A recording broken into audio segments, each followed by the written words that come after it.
Hello everyone, welcome to geekermag. Sometimes when you try to open particular drive on your Windows 11 PC or Windows 10 PC, a dialog box appears with error message that is location is not available, this particular drive is not accessible, the disk structure is corrupted and unreadable.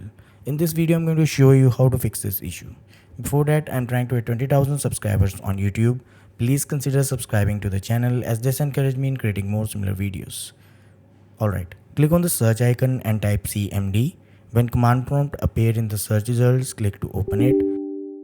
When UAC dialog box appear, click yes to continue. In the command prompt window, you need to type chkdsk space /f. After that, you need to type drive name which is not opening. For example, if it's D drive, then you need to type D.